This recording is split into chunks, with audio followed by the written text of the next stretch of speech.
Hello and welcome to another video from Alberta Bushcrafter.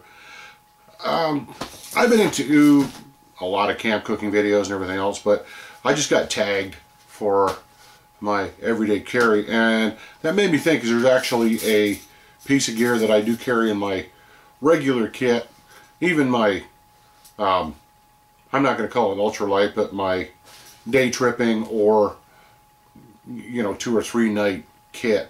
It also goes in my big pack, but this is it. And I promised, actually, the guy's no longer working there, so I don't know if the promise holds, but I promised one of the guys at Capital Airsoft, where I bought this, that I would do a video on it. And yeah, so I actually had one done, but things changed and I upgraded it, so I figure I'll just cover this one now. This is the Condor Sidekick. This is actually an amazing little pouch. There's a lot of room inside it. As you can see, it's quite fat. I get some carabiners on the back here, but very excellent piece of gear. And what I've done is I actually had a small toolkit in here, which was about a pound heavier because I had some other stuff in there. But I carried this plus a dedicated repair kit for my, well, for just about everything. And what's interesting is this was more of a survival toolkit, and the repair kit was kind of a more just a backpacking toolkit. And I know people carry these for both, you know, for survival, for prepping, and for just general camping and backpacking. This is certainly not ultra light, weighs about 1.5 pounds, but like I said, I can carry quite heavy. I'm a big guy. Thing is, they don't always go together. Preppers don't actually like ultralight backpackers that much, or they don't always see eye to eye. It's not a question of like or whatever, but different philosophies, different ideas. So let's actually look at this. So this is kind of a hybrid combination of all of them. Alright, now we got a bit of a close-up of the kit. We'll start with the very front of it. I actually like morale patches. These ones are safe for work. I've got others that aren't. But yeah, it's got actually a big patch panel on here, which is nice. Just for keeping your spare patches if you've got a hat or something. On the back, we've got 2 non-attached desert tan mully webbing. Actually, it's coyote brown, but, well, no, actually it is desert tan. But these are nice. These are 6-inch. Allows you to attach it to a lot of different pieces of gear. I find on the larger packs, this doesn't take up a lot of space. It doesn't look out of place. On the smaller packs, it does bulge a lot. But lots of options for attaching stuff. Now, I often carry carabiners. These are El Cheapos. Yeah, I don't always carry them inside. There is room. Let's start with the outside pocket. So in here, I've got, and this is from my other camping repair kit, I've only got a couple things. One of them is a Coughlin's repair tape, good for emergency repairs, quite sticky. And this is a complete tent repair kit. Got a needle, a couple spools of strong nylon thread. See, it's got some shock cord in there, and some pull sleeves, different diameters, and some cement. It's also got a number of patches. So this is almost one of my shout outs or homages, or whatever you call it, to the actual backpacking kit. Now, let's take a look inside. The feature that really automatically drew me to this is, well, I replaced all the drawstrings, which are sort of this crummy green nylon cord that they said was paracord but isn't. Well, if it was paracord, it's not 550, that's for sure. So I replaced that with some desert tan paracord. Matches nicer. And actually added a zipper pull here because it wasn't there. This paracord here is, well, it's slightly gutted, and the ones on the outside are completely gutted so they'd fit in the zipper tabs. But take a look. this is what's neat. This is what sold me on the pouch. You've actually got a drawstring here that can keep it open at different angles. So in some cases you could actually leave this attached to your pack, open it up, get what you need, put it back together. That's handy. So, beaners over there. This is a zipper repair kit. There's actually some needles and thread and nylon thread in there. There's some zipper stops. There's several zipper sliders of different sizes. I did not want to pay 10 bucks for one of the all-in-one zip repair kits. This cost me, like, to get 4 or 5 of those cost you about 50 bucks. This whole thing cost me about 7 or 8 bucks. And it's just as good. Got a set of buckles here. Let's take a quick look. There's actually a few things. There's a couple cord locks. Those are ellipse cord locks, which are very good. You see this? This is a repair buckle. You see that bit that's cut out? Normally when you're repairing broken buckles, you actually have to saw through this yourself. These are pre-cut. And I find you can leave these on for almost indefinitely and they won't wreck. You can find ways. I mean, often these repair buckles are good enough to hold you till you get to your equipment shop and they can put a new one on. My only complaint here, it's the only places I found that have these buckles, unless you're online somewhere, they're only in black. And most of the stuff on my pack is not. Great little product here. And I do carry a full roll. This is McNett Tenacious tape. This is an amazing repair tape. You can probably replace those repair patches here too. But this stuff is great. It just sticks to anything. It doesn't leave a lot of residue. But we have a lot of stuff in here. Unbelievable comparing, considering the amount of space this has. So I'm going to start with the lid, I guess. Got a small Bic lighter. This is a miniature tool kit, miniature screwdriver kit. So you got a few flatheads. Let's see here. You got some flatheads. And the other side you got some Phillips and so on. Get that out. Hasn't been open for a while, which is why I'm not used to it. But yeah, you get another flathead and some mini Phillips. This is a great little tiny screwdriver kit, mini screwdriver kit. This is actually from my uncle's automotive parts company. They always get these little promotional dealies, and that's one of them. But speaking of bits, these are actually from an old Black & Decker drill I had, and so those are essentially free. The other thing is the bits. Got a number of Robertson and Phillips, a couple Torx, and also a bit driver or a small socket for other stuff. The little bit carriers, I couldn't find them on their own until I went to a little discount auto place called Princess Auto. You may have similar things in the States, but these are neat little carriers. Now, the other things here.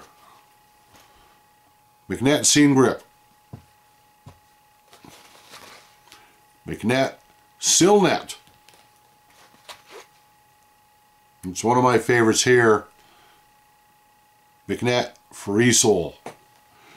These are 3 McNett products that are incredible for repairs. Let's get them in line here a bit so you can see them. Oh, well, maybe not so much. So, Seam Grip, it's a seam sealer. It's also a great, there's 101 uses for it in one of the little books I had on gear repair. That's in my video on the little portable bushcraft library. Sealants, same stuff, but it's for silicone-based fabrics or silicone-coated fabrics. Free Sole is great because it doesn't just repair boot soles and so on, and it does that very well. You can also build up a worn down sole or cracked bits and so on. This is incredible. They're a few bucks each though. So we've got the lid. See what else I'm carrying. Set of forceps. Great for clamping. Small set of folding scissors. Now, do keep in mind, I do carry Leatherman 300, Super Tool 300, and a Swiss Army one-handed trekker. These are brushes for applying the sill net. Keep them separate. What have I got here? Oh, you may have seen this. There's my Lansky Blade Medic. Just because.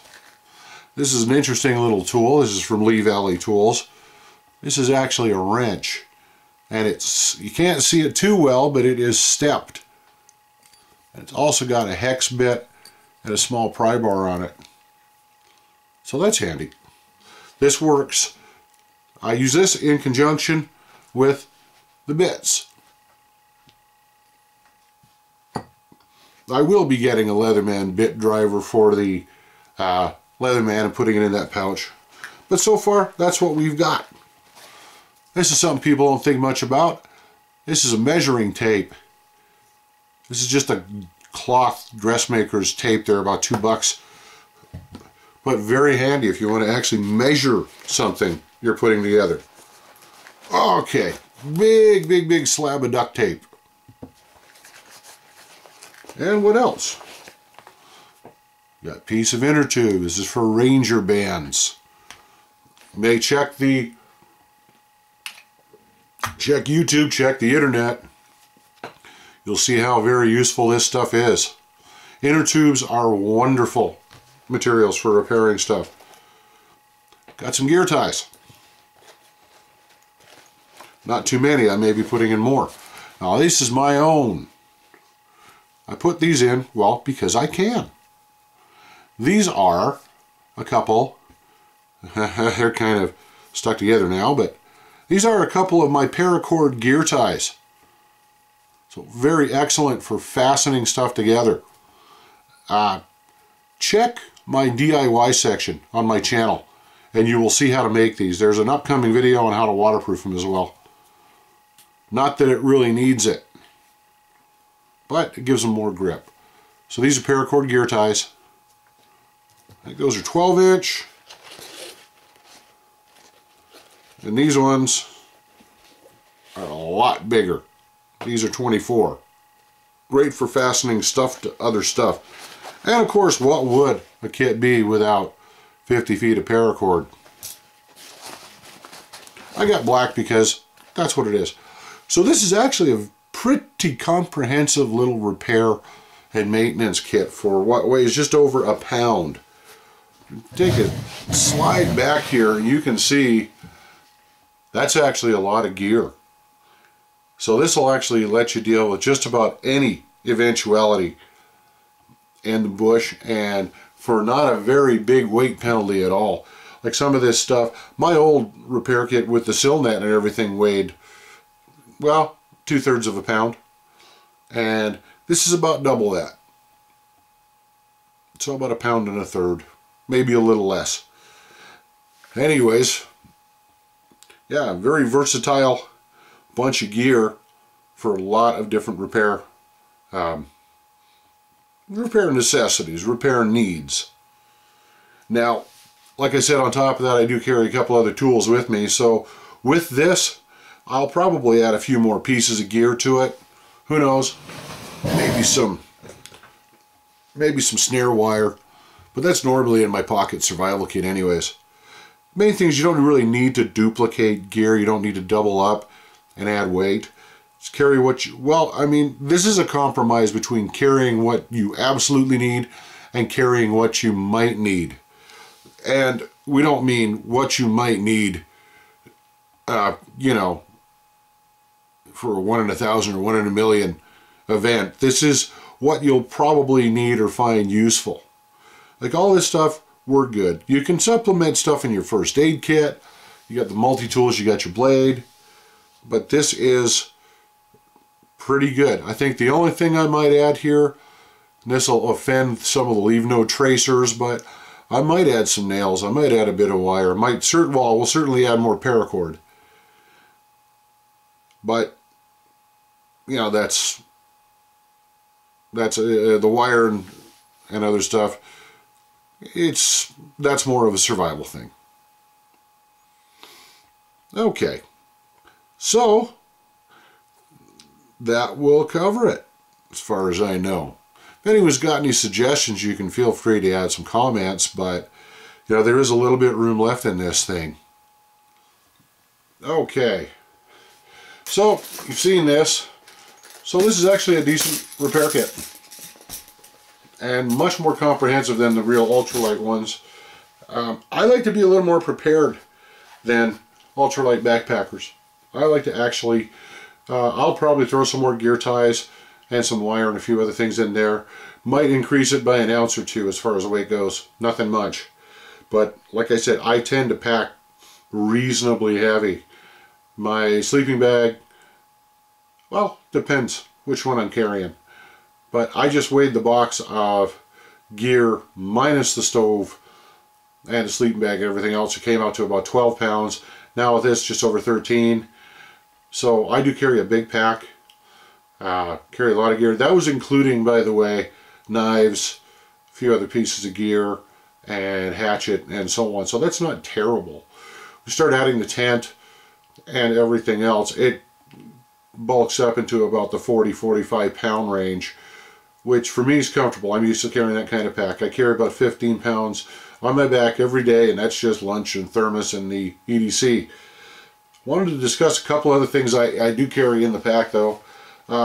This one just wouldn't necessarily fit in here, and this one definitely not. But two things I like to carry besides the basic kit are a sewing kit, and in some cases even a Speedy stitcher. So we'll just quickly look at this, get a bit of time. So here it is. This is just a Rothko canvas sewing kit. So there it is. Rolls up nicely. I had a few spare bobbins from my sewing machine, and those are metal. Not very heavy. But you can also see there's a pouch here I haven't used anything for. Don't really need to either. But you can see I've got an assortment of sail needles and large needles on there. Great for clothing repair. This doesn't even weigh like 2 ounces. Doesn't even weigh 100 grams. So that sits somewhere in the pack. It is canvas. I would like to waterproof it at some point, so I will. The second thing I carry for repairs, especially on bigger trips, is this baby. This is just a Cooney's little pouch for tools. But in there, I've got some line. These are spare spools and thread. This is the main attraction. I've got the directions in it too, and spare needles, because I always forget how to use it. This is hang on, got some leather lace in there. This is a Speedy stitcher. So you learn how to use one of these. It's a sewing awl. Underneath the cap, there's a few needles. It's got storage for several. You can see in here we've actually got 2 needles there. Yeah, it's only got storage for 2. One of these is slightly curved. One is straight. They are both devilishly sharp. And actually in the bottom of this is a spool. So you pull out as much thread as you need, you know, and then you just sort of push it through, loop it over, pull it under. That's why you carry the directions, by the way. You don't practice with it a lot. Well, there you go. 2 different types of thread. There's a thin nylon and a thick nylon, and they are white and black. You can see here I carry a few different assortments. Best place to get stuff for this, cheapest I've ever seen is actually Lee Valley Tools, who carry quite an impressive amount of outdoor gear, considering that they're mostly a woodworking and hardware store. But yeah, they do have some incredible stuff, including the Silekick Pocket Boy, 170, 240, and 300 millimeter saws, which are really quite something. Like the 300 doesn't have a case, but the 240 is, I have the 170, I love it. The 240 is even better still. Oh, that's part of my loadout too. That silky saw comes with me now. Alright, so kind of went longer than I expected, but it's pretty big, very comprehensive repair kit. Plus I take the Speedy stitcher and the sewing kit. And that goes in the pack, and that keeps you prepared for a lot of stuff. So this has been another Alberta Bushcrafter video. I want to thank you for watching. My name's Dean. Take care, hope you enjoyed it, and good day.